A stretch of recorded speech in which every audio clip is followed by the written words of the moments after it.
Good evening and welcome to this evening's Candidates Forum brought to you by the Education Association of Itasca, the Itasca Support Staff Union, the Itasca Parents Teacher Organization, and moderated by the League of Women Voters. My name is SAGI and I will be your moderator for this evening. At this time I would request all electronic devices be silenced to respect those participating in the program. Also, if you could please keep your applause until the end of the program, I'll prompt you so that we can keep the program moving. The League of Women Voters is a nonpartisan organization that neither supports, opposes, nor recommends candidates for any office. The League is not affiliated with any political party. The League's purpose is to promote political responsibility through informed and active participation of the citizens in government. This forum is designed to allow citizens to become better informed about the issues facing their community. Tonight is a chance for you to get acquainted with the 4 candidates running for 3 open seats on the District 10 Board of Education. The election will be held on Tuesday, April 7, 2015. No image, voice, or other duplication of the forum may be used by a candidate's representative, campaign, nor in any campaign advertising. A table on the side of the gym has been provided for the campaign literature. Please feel free to enjoy the drinks and food provided by the PTO and mingle with the candidates after the formal program concludes. A video of this forum will be made to the public on YouTube. Please now stand and join with me in saying the Pledge of Allegiance, and then I will outline the process for the rest of the program.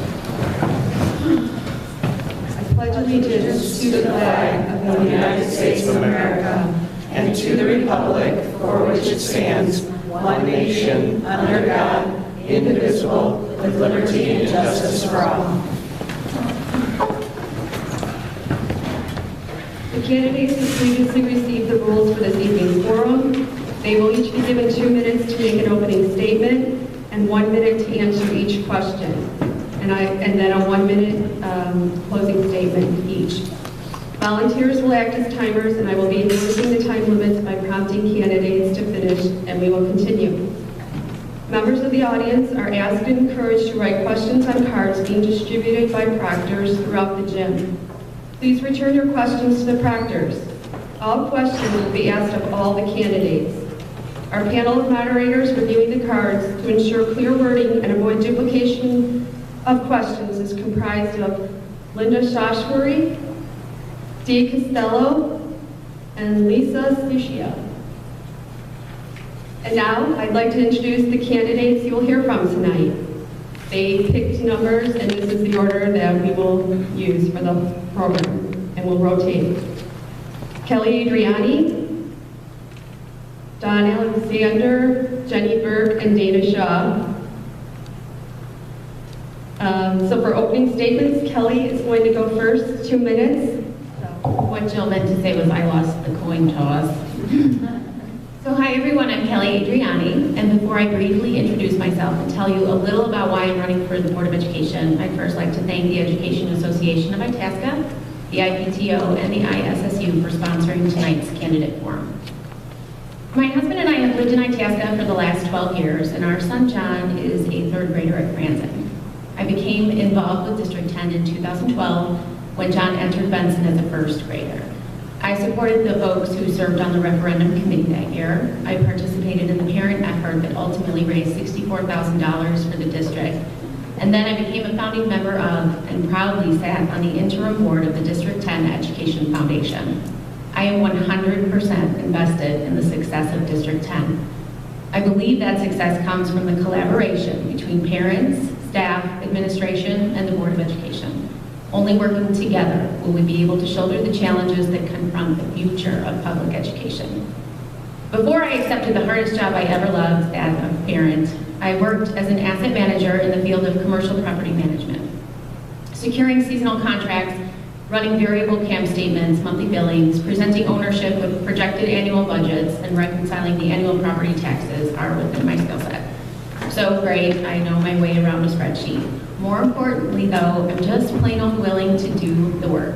I anticipate that it will be difficult. I accept that I'll wonder just what it is I've gotten myself into sometimes, and I guarantee that I'll do it anyway. Thank you. Good evening, everyone. Thank you for coming. It's nice to see so many of you out here tonight and see some interest in what's going on with the Board of Education. I would like to thank everyone for participating in all of the work that you went through to make this evening possible. As a current board member, I know that nothing goes off without a lot of hard work, and we have to have people who are willing to put that hard work into our district. And it is truly out of a great respect and love for this town and for our district that I have decided to run again for office. And I would just like to note that I want my work to speak for itself. I want you to know the effort that I've put in over the last 4 years. I think that we have been through one heck of a lot. 6 years ago, I would go to board meetings and I would sit in the meetings and I could understand from listening to the meetings that there were going to be a lot of budget issues. Our district was facing a lot of financial problems that needed to be addressed. I didn't want to be one of the people sitting in the audience or sitting at home not being able to do anything. I wanted to be someone who was sitting at the table, ready and willing to make decisions that needed to happen, ready and willing to make very tough decisions that needed to happen. And while those decisions have been very tough, I can honestly say that I've given it 100%, and we had to make some decisions that we haven't always been happy with. But I think it's a very exciting time in our district. I think we have a lot of new things happening because of a lot of the hard work that the board has done. We are now able to move forward and start putting some pieces back together and start building a new and better district, and I'm excited and would like to be a part of it. So I would ask that you think about that when you place your vote. Thank you. Good evening, everybody. First, I'd like to thank the Education Association of Itasca, the IPTO, and Itasca Support Staff Union for hosting this event. I'd like to thank Jill for moderating, and I'd like to thank all of you teachers, staff, citizens, and parents who came out tonight. My name is Don Alexander, and I've lived in Itasca since 2007 with my wife and 2 kids. We actually moved from Palatine, Illinois, just to bring our kids to District 10 School District. My wife actually grew up in Itasca since she was 12 years old, and she went to the District 10 school system, and that was the biggest reason why we moved from Palatine to Itasca. I am currently in the Itasca Lions Club. I'm a former chief of the Itasca Princesses, which is a daddy-daughter organization here in Itasca. I'm the current chief of the Itasca Guides, which is a daddy-son organization within Itasca.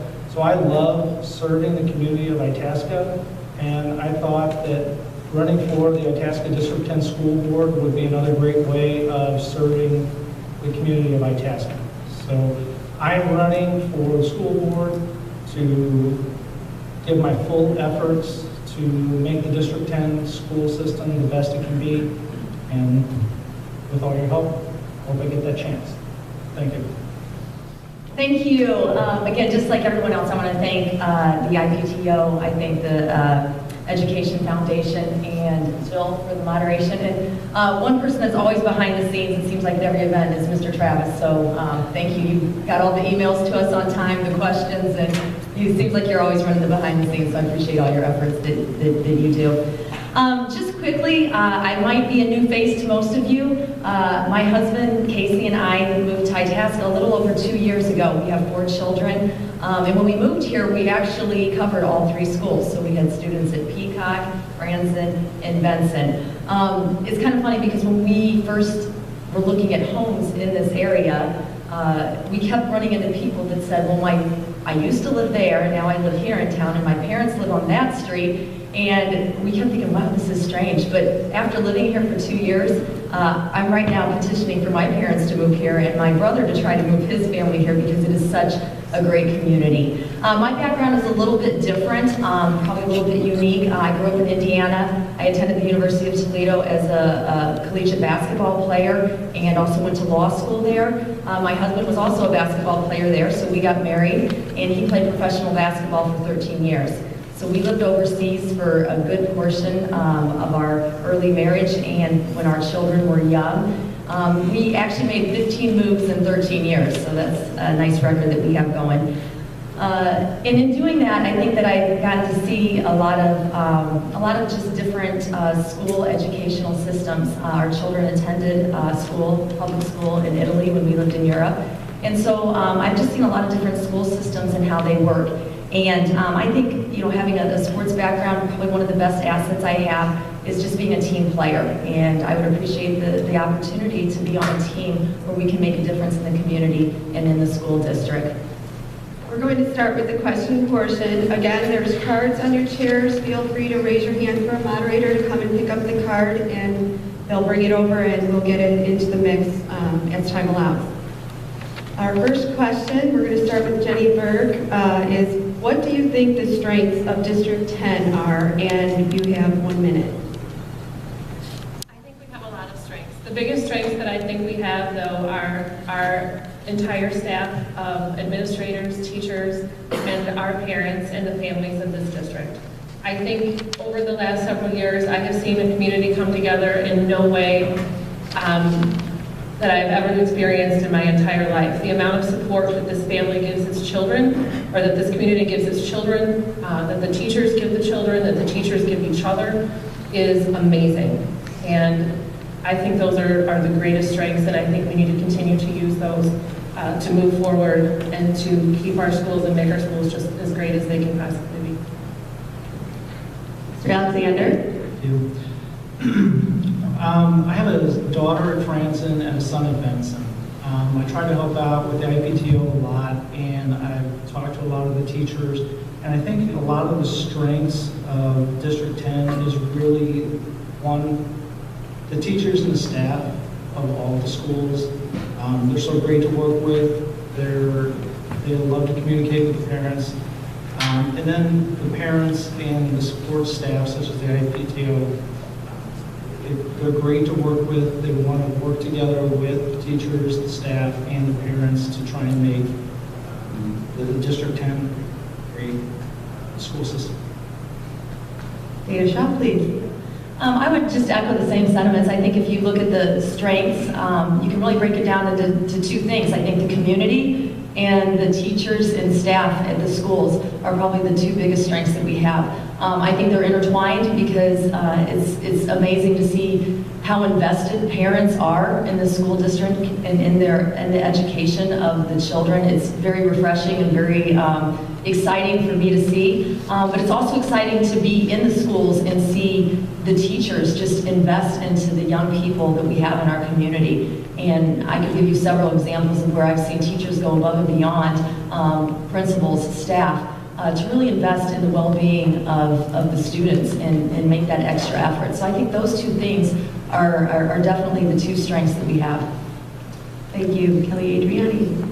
And because it bears repeating, yes, the entire staff, District 10, award-winning, some of them are, most of them should be, and the parent groups, the IPTO, the D10EF, the boosters, outdoor ed, music boosters. I mean, it's just a group of tenacious, educated people, and they create this culture that puts the student first. And I am grateful to live among you. I also think that we're in a unique position that we have a new superintendent coming in. We have a projected, balanced budget, and it, to me, marks the start of a new chapter that's very exciting, and I think we count that among our strengths. Thank you. The next question we have is, with tight financial conditions and uncertainty over state funding, what are your thoughts on possible additional budget cuts? I'm going to start with Don Alexander this time. Thank you. From the board meetings that I've attended, I've heard that the 15-16 budget is actually going to be a balanced budget, which is great. Some of the things in the Senate and some of the bills coming up that are looming out there that may restrict some of the funding for school boards and districts. The good thing with Itasca District 10 is that we get most of our funding through our revenue through self-generated revenue such as property taxes, and we're not as reliant on state and federal funding. I think it's only roughly 8% compared to a lot of the other school districts in Illinois, which is above 30%. So, you know, budget cuts from state funding, it hopefully will not hurt us as much, but I think that if on the school board and we can strive for a balanced budget each year, that's the best goal that we can actually have. Thank you. Dana, Shaw? Yeah, you know, I would agree. I think that the budget is always a concern. There's always uncertainty. You know, we look back at the history and you don't anticipate recessions, but they happen. And so I think that having a balanced budget is important because you can't anticipate always what's going to happen. For me, I think that there's two things that are important when you evaluate a situation. You have to evaluate it, and you also have to be able to evolve. And so depending on the current situation, the issues that are at hand, I think you have to evaluate them all singly and collaboratively with people that have the information that's relevant and vital to that. You know, my personal thoughts is that one of our best assets are people, and are the people that are in our schools and in our school districts. So with that being said, I think that that would be a focus is evaluating and trying to maintain the people that actually keep our schools running and running at a high quality. Thank you. Kelly Adreani. So with this new leadership will come a fresh perspective on existing conditions. So I anticipate that there will be an examination of the current budget. And maybe we'll be able to determine there are places that we've too cautiously budgeted, or maybe we've missed opportunities for additional revenue. Maybe not, but I do anticipate that that analysis will occur. And I would hope to see it conducted before I would entertain any talk of cuts, certainly. Thank you. Jenny Burke, the question was, with tight financial conditions and uncertainty over state funding, what are your thoughts on possible additional budget cuts? My initial thought is we've worked very, very hard to achieve a potential balanced budget, and I really seriously hope that there are no cuts in our future. That being said, certainly we don't know what's going to happen in the Illinois legislature, and we need to be ready and willing to work together to address those issues. Again, to echo Kelly's comments, we do have a new administration taking over. We are going to start looking at the 2015-2016 budget, and I think we need to be very mindful of the fact that we don't know what's coming. We are not home free. Although we have made some wonderful strides in our budget and in our financial situation, we do need to keep in mind that there may be some happenings in Springfield that we can't control. And so we do need to keep looking for places where we can save and where we can manage our money better. And I think that that's something that should be a constant goal. Thank you. Okay, our next question. With the elimination of numerous extracurricular programs for students over the past several years, how much importance do you place on before and after school student programs? And we're going to start with Dana Shaw. Thank you. You know, I think that after school and before school programs are very important. I think that it's a great way for young people to, first of all, spend their time instead of being home playing video games, but also too, it develops a whole different perspective that you don't get when you're in the classroom setting. It allows you to have an opportunity to develop teamwork, to get along with peers, and hopefully to do something that you enjoy, or at least to try something that you enjoy in hopes of finding the thing that really brings a young person pleasure. I think that even though there's been cuts, it's been impressive to see so many of the teachers sacrifice time in their several clubs. It's impressive that parents pay extra money for kids to participate in those. So I think that shows a willingness and a desire to have those extracurricular activities. And so I would place a strong importance on that.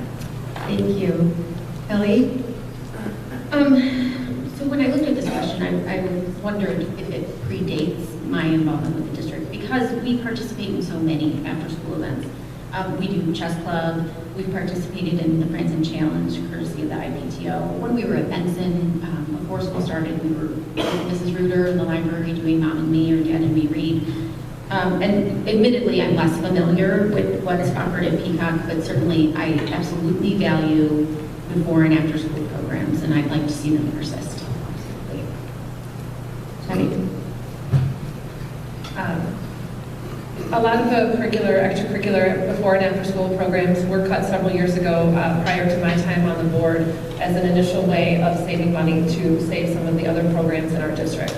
And while we are in this time of rebuilding and getting our financial house in order, I think it's time to look at putting some of those things back, but I also think that we need to be cautious with what we can afford to put back. I would hate to cut crucial programs during the day. That being said, I have children that have participated in pretty much all of the programs. I have 3 children that have been through the district.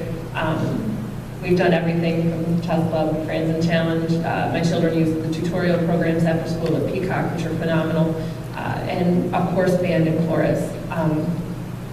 I would like to see us do as much as we can to preserve the programs that we have remaining and build onto them where we can and where we can make it a financially responsible solution and offering for our children. But we do have some tremendously willing parents to help with those programs as well.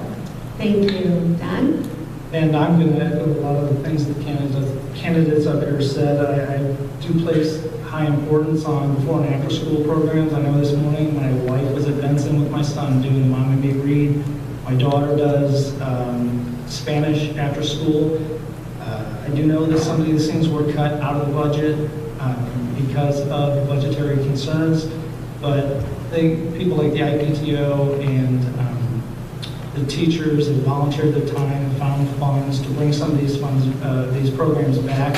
And I'm going to echo again what the other candidates are saying and say that hopefully with having a balanced budget and looking at future budgets within the board, that we can bring some of these programs back into the school system and stand apart. Thank you. Okay, we have our first question from the audience, and the question is, how will you work to improve relations with the parent support groups? We're going to start with Kelly Adreani. I think it's important to continue to recognize the parent volunteers and the parent-sponsored organizations because, like I said earlier, I mean, the amount of talent and commitment that goes into the participation, it's astounding. So I think if you continue to recognize their time and talents, commend them for the hard work that they do, and acknowledge, the enrichment that they bring to what's offered during the school day, that goes a long way into preserving good relationships. Thank you. Jenny? I think that the parents of our district are a tremendous asset. We've been able to work with them on various projects, and I think now as we start a new chapter in District 10 with a new school board, a new superintendent, that it's really an excellent time to really grasp on to what we have. We have parents who are so amazing to put their money where their mouth is, to put their time where their mouth is, and to really give 110% for our children. And I would really like to see us harness that, get it moving, and really continue to work on making our district just as phenomenal as it can be. Don? I think 2 big things would be is having open communication with the parents of the students and being more accessible. So when you can be more accessible and you can have open communication and open dialogue, you can get suggestions, feedback, and then you know where each other stands. You can give your suggestions and feedbacks to the parents. So the 2 big things for me would be more accessibility and open communication between the school board and the parents of Itasca. Thank you. Yeah. Again, being newer to the community, I have been so impressed with just the parents' involvement and their commitment to the schools, to the kids. When we moved in, it was right about the time when the Education Foundation was started, and it was amazing to see parents rally to pull together, pull their resources together and make a difference for the kids, and that's exciting. And I think with that momentum, it needs to continue. My understanding is that they've donated a lot of money to upgrade technology.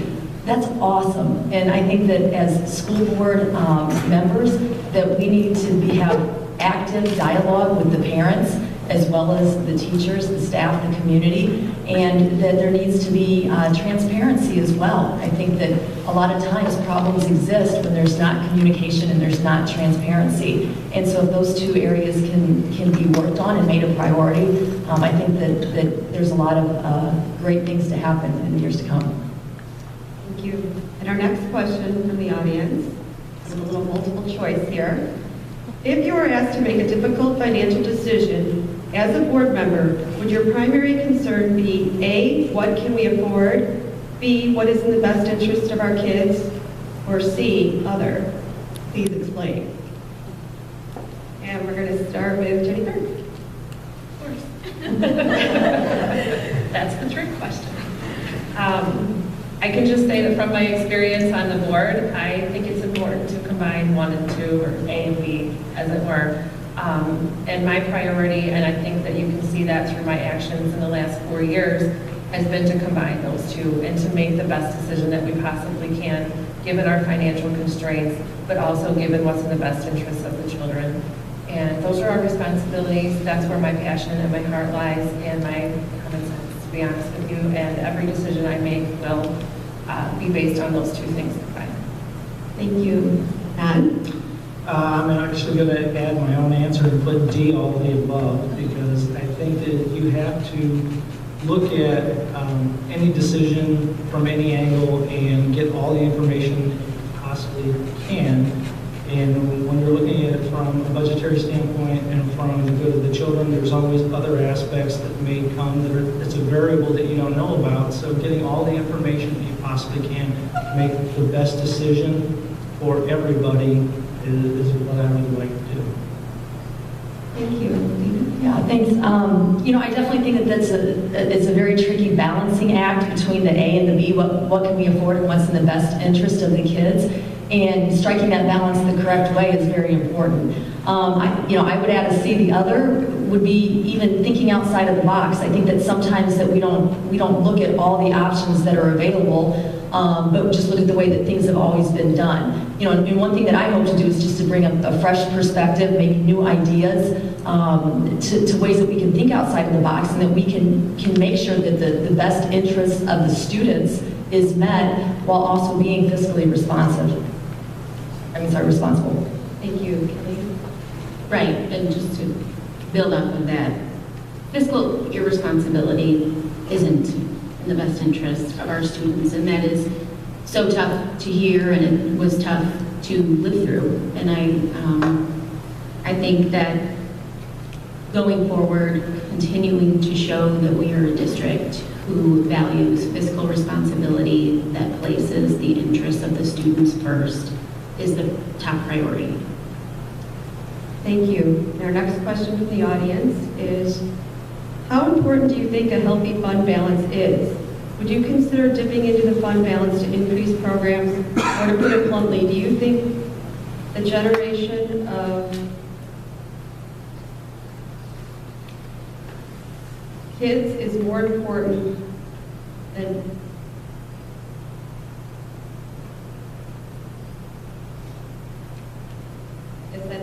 how important do you think a healthy fund balance is, and would you consider dipping into the fund balance to increase programs? And we're going to start with you, Don. Thank you. Well, I think a healthy fund balance is the foundation for providing a good foundation of education for the children. I mean, if you dip too far into the fund balance, you risk down the road of putting yourself into a hole too deep that you can't dig out of. So I think having a balanced budget, healthy foundation, affords you the benefit of in the road, down the future, providing more options in education for your children. Thank you, Dana. You know, I think it said before that one of the first things that probably needs to be done is to go through the budget and get a good understanding of where we're at, where the balance is, and also too making sure that we're spending those funds responsibly. I think part of reviewing the budget and a budget review is also making sure that we're not ending up with a huge surplus when there's money that's available for things like professional development or for additional programs. So I think that taking a very close look at the budget and being able to use those funds, not dipping too far below, but not being so far over, but striking the correct balance is important in having a healthy balance. Thank you, Kelly. Right, and I mean, I feel fortunate because the previous board had to make the kinds of decisions that nobody had made. So, you know, I'm looking to join a board that has a projected balanced budget, and we're fortunate. I guess my only quibble is if having a healthy fund balance,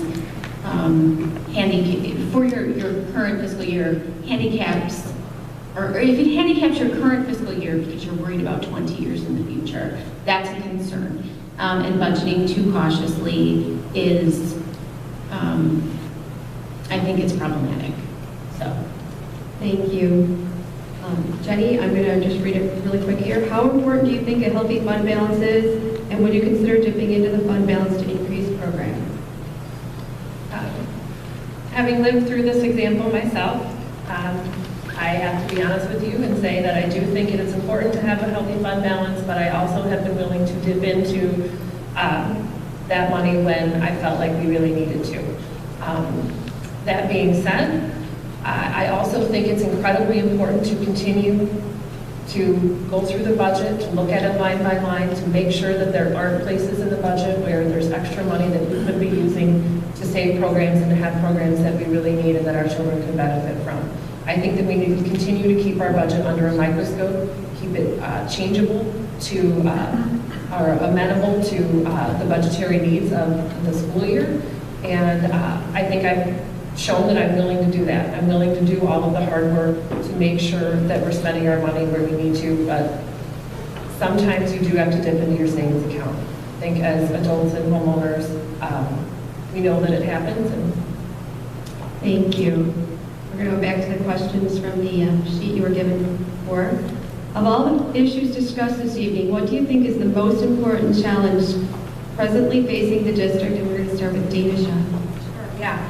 You know, this is a great question, and I think this is a really exciting time for District 10 because it's an opportunity to redefine the district. As of July 1st, there's going to be a lot of changes. A new superintendent coming in. Unfortunately, we're losing a great middle school principal, Mr. Faulkner. Hopefully you'll reconsider. So I think it's a great opportunity for District 10 to do that. So what is the most important challenge is getting it right, quite frankly. Getting off to a very good start with the new superintendent, making sure that job descriptions are reviewed, making sure that the budget is reviewed, and making sure that going forward, there's a very positive and a very productive relationship between schools, staff, principals, teachers, superintendent, and school board. Thank you. Ellie? I think that the continued financial health of our district is going to be the most important challenge that we face going forward. Retaining crucial programs and talented staff to the benefit of our chief priority, which is the students, rely on our financial health. And like I said before, I'd like to maintain a fiscal responsibility that favors the student always. Thank you. Jenny? to echo what Dana said, it is an incredibly exciting time. And the main reason I decided to run again for the school board was I am very excited about the future of District 10. We have an amazing group of parents, we have an amazing group of teachers, and frankly, I think we need to harness that energy and move forward. We need to make sure that we are all working together, that we build trust, between each other, between the community, between the administration, between our community. Again, we need to start working together, and I want to see that happen. I want to, so that way, when we are faced with budgetary challenges, we all trust that we're doing the best that we can to get the job done. Thank you. Now the question was, of all the issues discussed this evening, what do you think is the most important challenge presently facing the district? I don't think I would call it a challenge facing the district, but I think I would call it an opportunity for the school board to work with the new superintendent, work with the teachers, the staff, the principals, and the community to make the district as best as it can be. Open communication, accountability, being fiscally responsible, and looking out for the children of District 10. So I wouldn't call it a challenge, but I'd call it a great opportunity for the incoming board. Thank you. I have another question from the audience. This one says, do you believe your role as a board member should be conducted from a balcony view or of the school district, or getting involved in the day-to-day operations of the school district? We're going to start with Kelly Adreani. Great.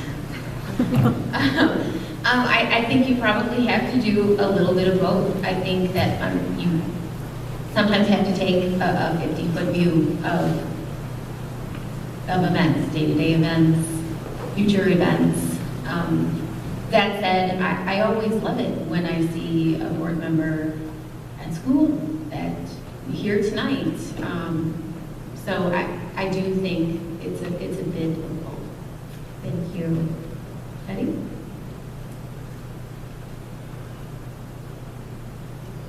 I think theoretically, school board members are supposed to take the balcony view and to look at things from above, work with your superintendent, and make the best decisions that you can. When you have children in the district, you tend to look at it as a parent. When you are a taxpayer in the district, you look at it as a taxpayer. And you have a lot of different roles and a lot of different hats that you play. When you're a board member, you need to keep your board member hat on. That being said, I think where you feel like you need to be depends on your comfort level with where everyone else is in doing their jobs and their positions. What we need to do is make sure that we're all giving 100%, that we all have the goal of our district's best interests in mind, and be willing to work together to get the job done. Thank you. Dan? I'm going to kind of echo what Kelly and Jenny said, but I think the majority of the board's oversight is at a high level, but as parents, as citizens, we have the opportunity to involve ourselves with the IPTO, with day-to-day activities, to gather information, feedback, and immerse ourselves into more of the day-to-day things that help us to be better board members. So, I mean, kind of manage from above and immerse yourself to get more acclimated and understand your job better. Thank you. Dana, do you want me to repeat the question? No, it's okay. Thank you. Thank you. You know, I think one of the strengths of each one of the candidates sitting up here is that we have students that are in the schools, and so it's kind of hard to not, know the day-to-day because our kids are coming home and talking about things that are going on. I think that as a board member, though, we have to trust that the people that we have in place in the school that manage the day-to-day, the staff, the teachers, the administration, are doing an excellent job. And that's been a great thing that I've seen since coming to District 10. I think that it's important that you can be objective and take that balcony view and see the big picture, but you also have to know what's going on in the day-to-day to be able to make informed decisions so that you're not just looking at it from an outsider or from the top down, but that you also understand what goes on day-to-day. And I think that occurs through communication and dialogue, talking to the principals of what their needs are and having that communication. Thank you. And we're going to go back to providing an enriching creative summer school program. And we're going to start with Jennifer. I think having a summer school program would be fantastic. That being said, I'd like to make sure that we can afford it before we jump into programs like that. We had to cut a lot of programs in the last 4 years, and I would frankly like to see us work on some of those first before we did start with summer programs. But I absolutely think that if the community wants that for their children, and if it's something that we can offer while being financially responsible, then absolutely. Why would we not want to do that? Thank you. John?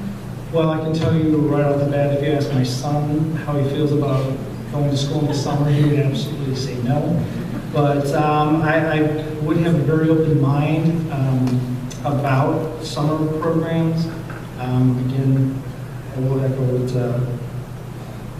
Jenny said. I think there are some other programs that we could possibly bring back if we have the budget for looking at a full summer program. But if it made sense, I'd be very open to looking at all the information, the pros and cons, and if it would be in the budget to entertain a summer program. Thank you. Dina? You know, every summer I have great intentions of telling my kids that they're going to read every day and they're going to do math every day, and after about 2 weeks of summer that slips very quickly. So I like the summer school program because it would give them some consistency and discipline.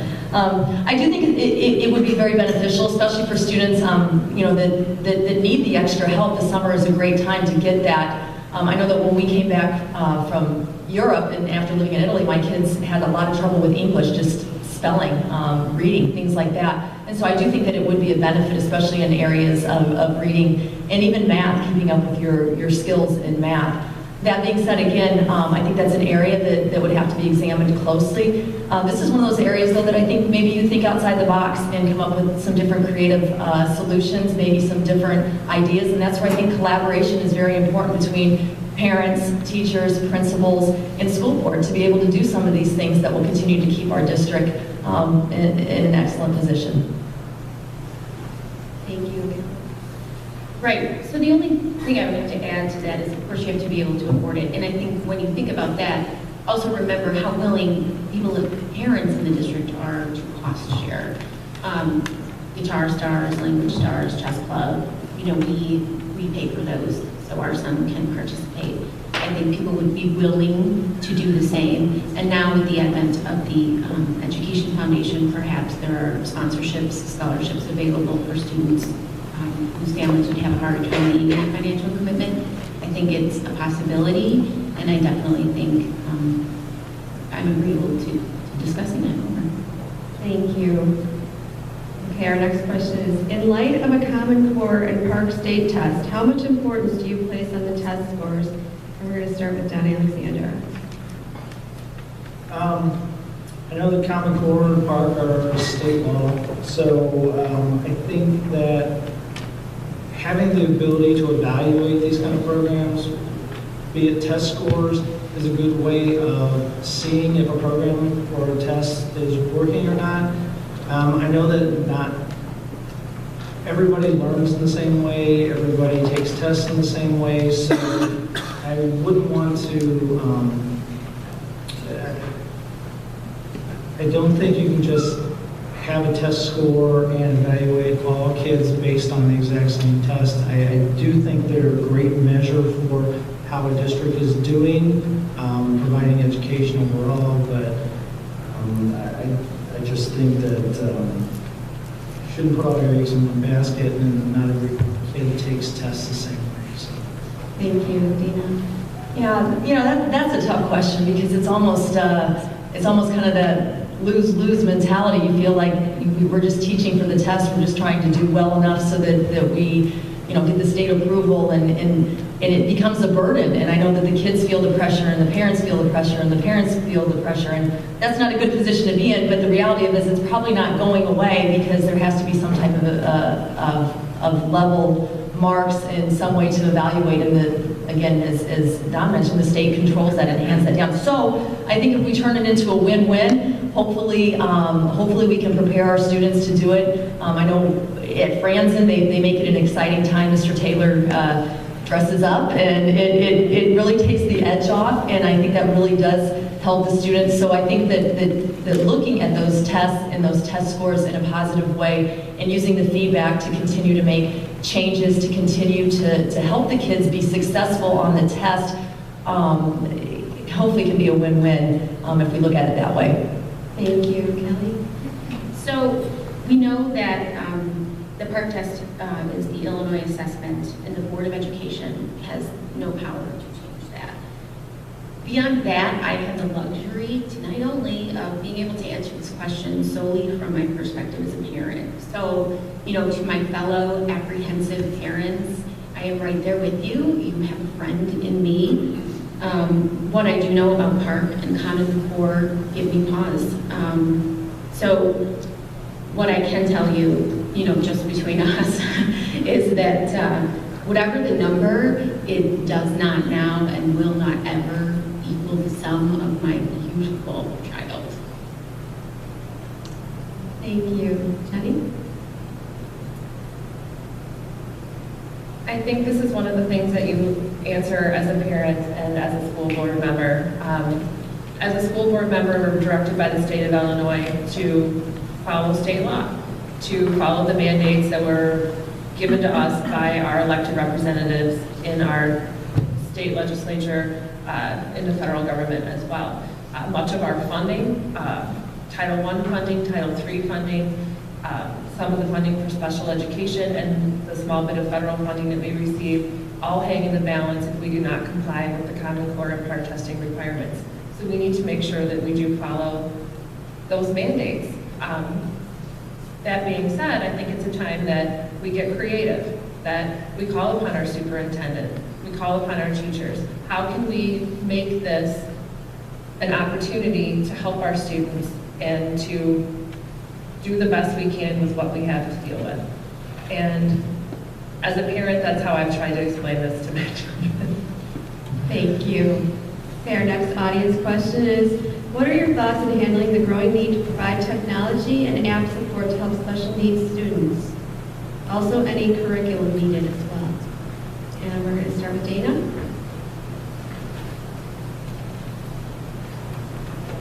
Yeah, you know, I think that the big concern is, do we have 21st century classrooms? And I know that it's been expressed by each one of the schools that technology is a concern, that we're staying up and advanced with technology, because, you know, whether or not we like it, I think as adults and maybe newer to the technology, it's not going away, and our kids are very efficient at using technology, more so than probably any of us are.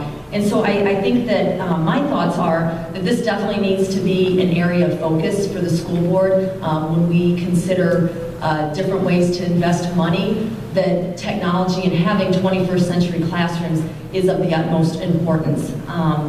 As far as curriculum, I think that's another area that needs to be evaluated. One thing that would be helpful is to have curriculum that's evaluated on a 5-year or 10-year cycle, so that we make sure that our curriculum is always updated and the teachers have the best resources to be teaching our children. Thank you.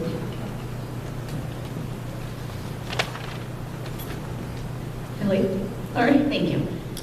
This is one of those times where I'm so grateful that being a board member would be a collaborative process, because I am no expert and I would rely on the discussion that would ensue. And some people think that, you know, our ability, that the technology evolves beyond our ability to acquire it. So that's something to consider.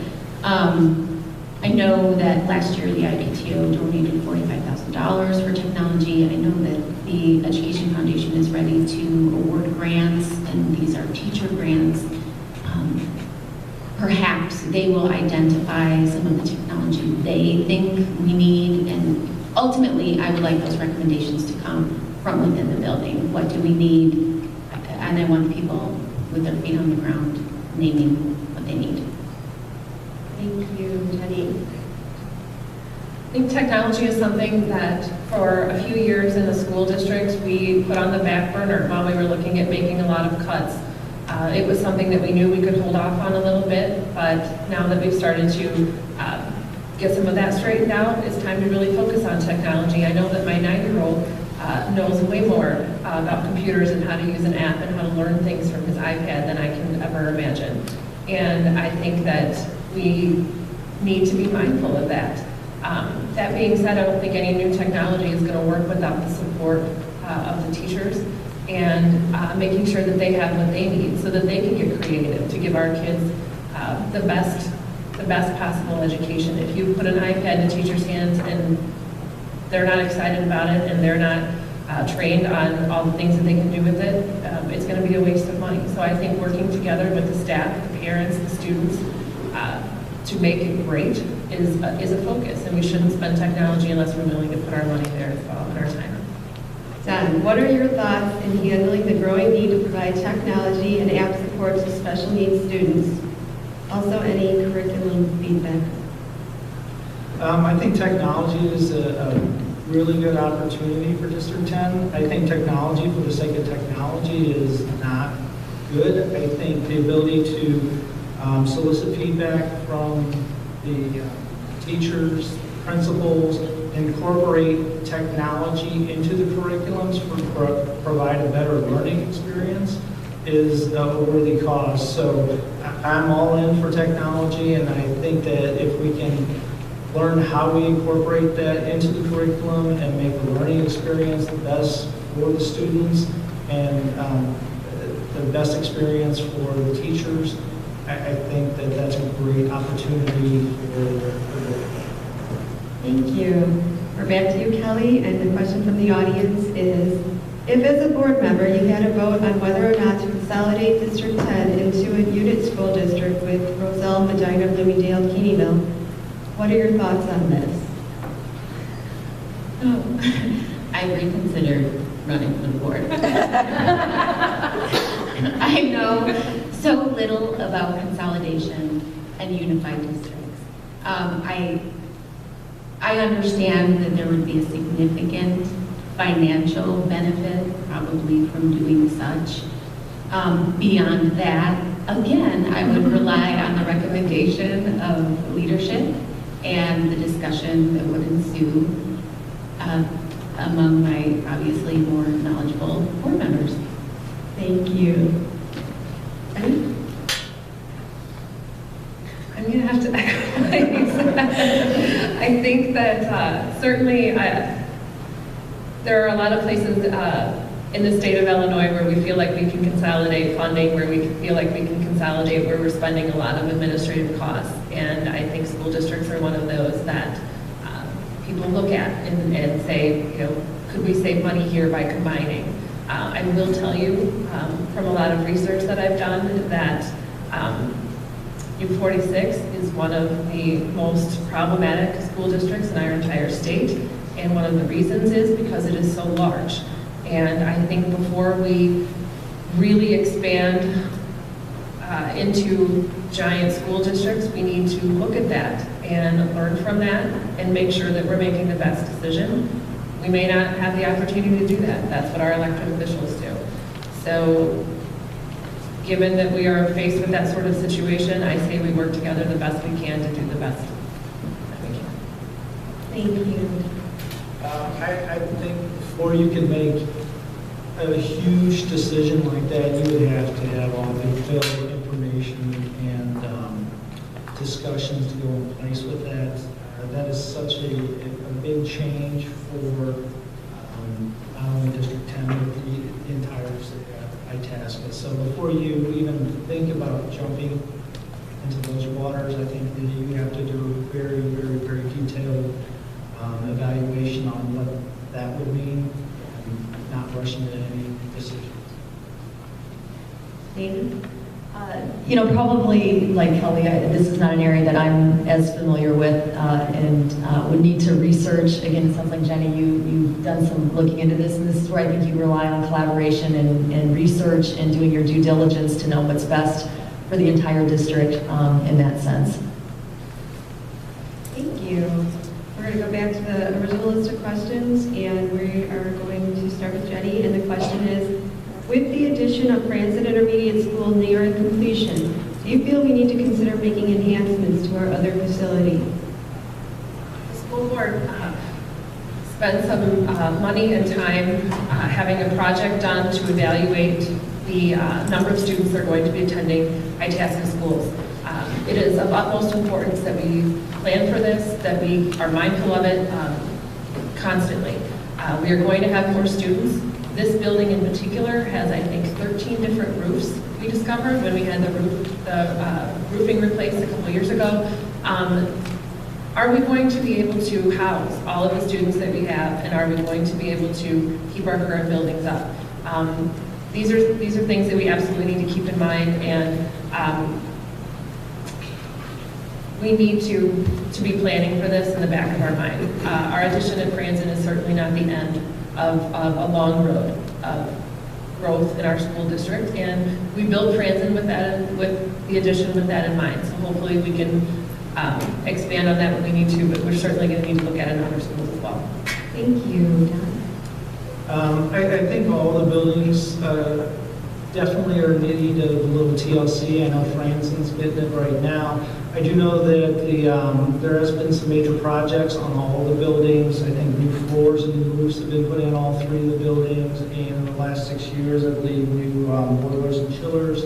So some of the major foundational things of all the buildings have been addressed.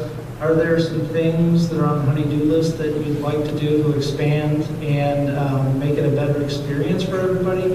I think so, and I think that by making sure that those items are in the budget, that you get the things that are in desperate need out of the way, and then look at enhancing the things that you want to.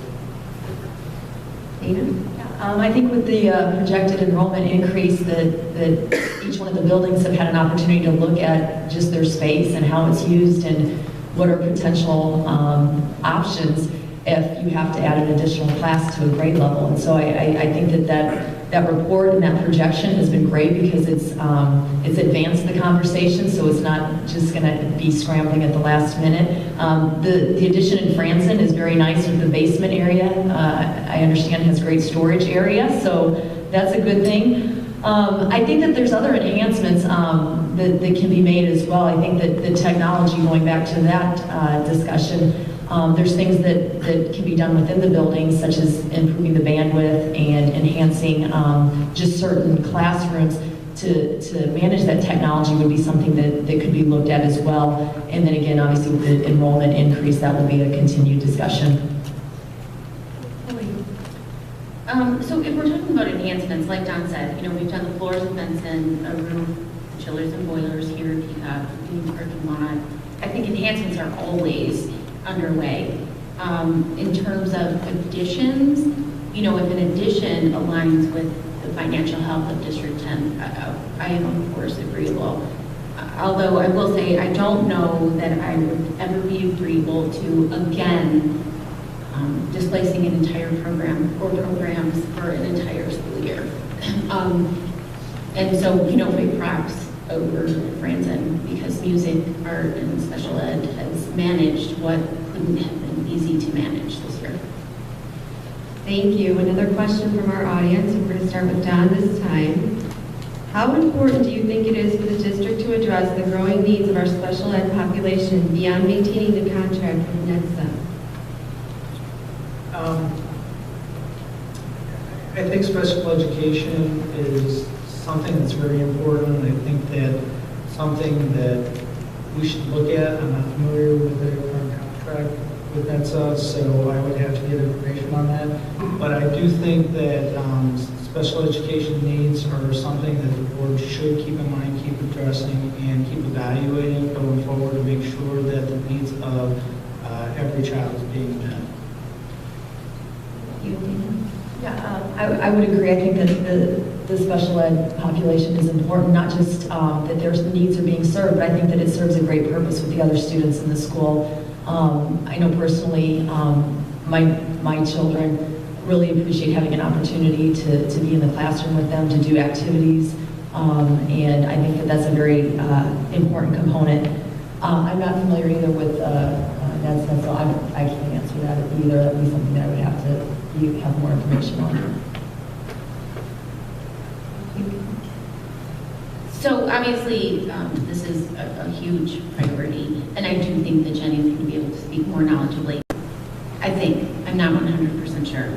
I do believe that the board makes attempts to consistently evaluate and improve what is currently being offered. This is another great opportunity to partner with, the parents and obviously the teachers, the people in the building, to see if there is a need that someone is feeling has been unmet.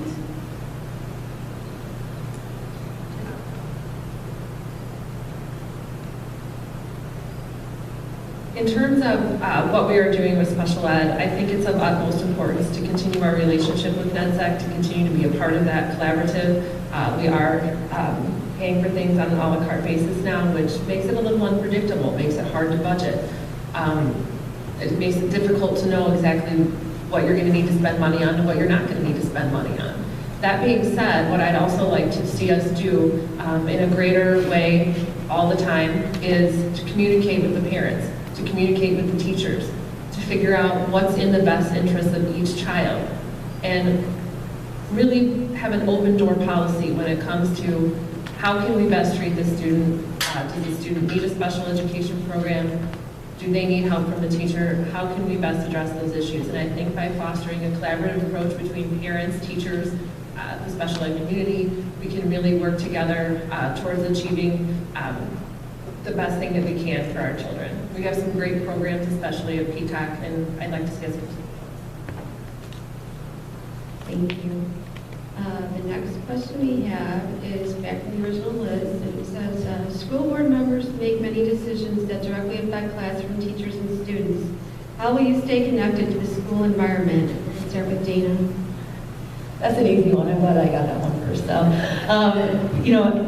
for me, it's very easy. I have 4 children, as I mentioned, so I have an 8th grader, a 7th grader, a 5th grader, and a 3rd grader. We just recently moved out of Benson, but I only live a couple blocks from Benson, so I'm around the corner from that school as well. So for me, that's going to be a very easy task because, like I said, I have children that are there and attend events. I'm in and out of the building a lot for different things. A lot of times it's because they forgot their lunch. So it's easy to stay connected with the school and what's going on just by default. Great, thank you. And my answer isn't much different. My son is a current student, so I'm in the building as often as I can be. I am lucky for my flexible schedule. I take advantage of it. And as a result, I feel very connected to the school environment. Thank you. Eddie?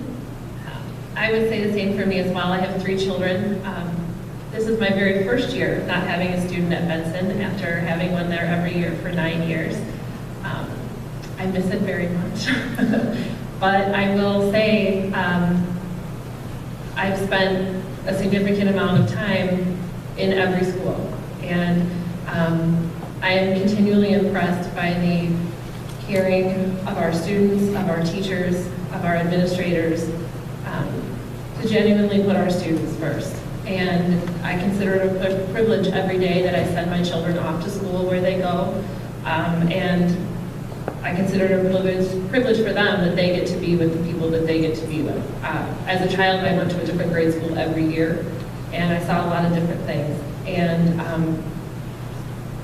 I continue to want to stay connected to this district, and even though my children aren't at Benson anymore, I miss them there. Okay, Don.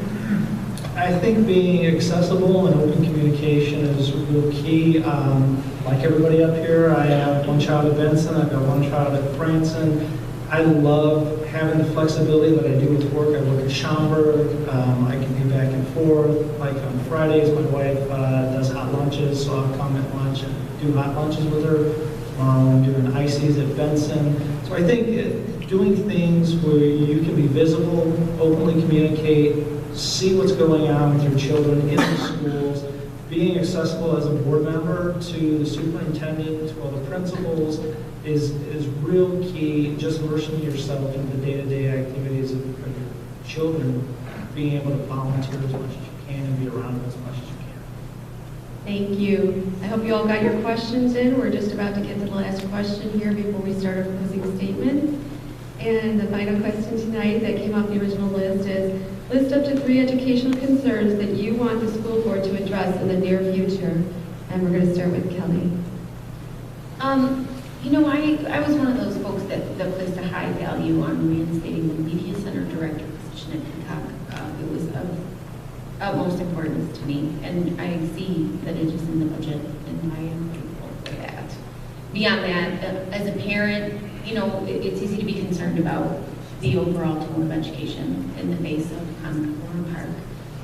So as a school board member, I would do everything in my power to retain the kind of programming that activates in education and allows for varied approaches to problem solving and perspectives. Jenny? I think some of the biggest concerns I have are financial, but also where we are going to end up. You know, like we've mentioned several times, we are starting a new chapter in District 10. I want to make sure that we get started on the right foot. I want to make sure that we have an open communication, that we focus on ensuring that we have staff who's willing to talk to parents, parents who are willing to talk to staff, school board members, and really make sure that everyone is comfortable to work together to move forward. And I think we need to rebuild trust. I think that that is something that, you know, people have struggled with while we've made some really difficult decisions. I want to see us get started on the right foot. I want to see us make good financial decisions, and I want to see everyone working together to continue keeping our school district strong.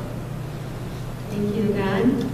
I wouldn't say that I have concerns, but as a board member, I think we would have more like goals. And basically, I think we would have 2 big goals and opportunities that we can enhance. And one of them was mentioned earlier. I'm big into technology, and I think that any way that we can improve technology to enhance the curriculum would be a great thing. If opportunity presents itself down the road, it would be great to see a one-to-one technology per student availability with PCs, laptops, iPads that can enhance the curriculum. And also, the next goal would be, I understand that there was a new reading series introduced in the curriculum.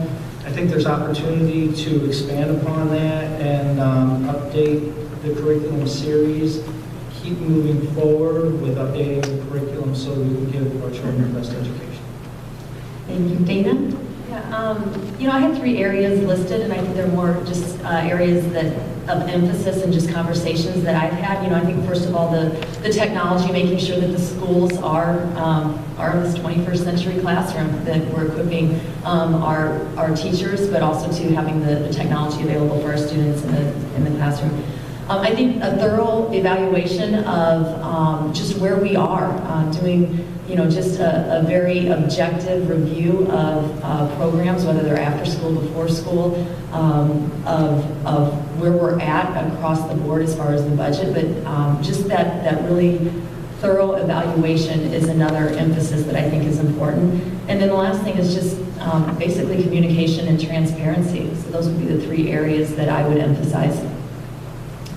Great, thank you. Well, that wraps up all the questions. So we're going to start with the closing statements. And the order will be Jenny, Don, Dana, and then Kelly. So Jenny, if you're ready, or you need a minute? Good? Okay, here we go.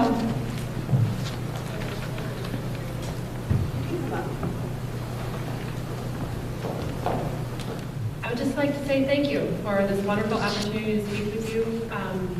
I hope that this is not the end of a conversation that continues for a very long time. I hope that should I be elected again to serve on the District Board of Education, that you always feel comfortable approaching me and asking me questions, and that I can at least point you in the right direction. To me, that is of utmost importance, is being approachable and willing to put in the hard work and make the tough decisions that we need to make. And I hope that you've seen me do that over the last 4 years, and I'm willing to put in that much plus another 110%. So again, thank you, and always please feel that you can ask me anything that you need to, and know that I'll give you a genuine answer, and that I will work as hard as I possibly can to do the best thing I can for all of our children. I'd also like to say thank you to everyone for having the opportunity to meet with you, express who I am. I love serving in Itasca, as I mentioned in my opening. I'd love the opportunity to serve on the school board and serve Itasca further.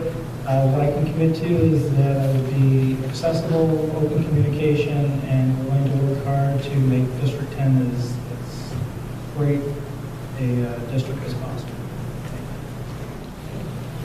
When I was first approached by someone and asked if I would consider running for the school board, my first reaction was, well, I'm new, I haven't been here very long. And I think that that's a great quality because hopefully that I can bring some fresh ideas, some energy, an objective opinion and an objective viewpoint to a lot of the issues and concerns. One thing that I think really sets me apart is my work ethic. I've worked hard at everything that I've done, and I would definitely be fully invested and work hard for District 10 and serve you with all my ability as a school board member. Thank you. Thank you again to the EAI, the IPTO, ISSU, and to Jill for moderating. Thank you for all of the work that was involved in tonight's forum. Thanks to the community members who are out tonight and asking the tough questions, except for that one. I'd like to be part of the team of people working together to put the needs of our children and students first. I ask that you vote for me on April 7th. Thanks. Just wanted to wrap up by saying thank you all for coming out tonight. Please feel free to speak with the candidates, take their campaign literature, and be sure to share what you've learned here with others in your community. Encourage people to vote, and please be sure to vote for yourself. Vote yourself, not for yourself. And at this time, I'd like us to all give a round of candidates a great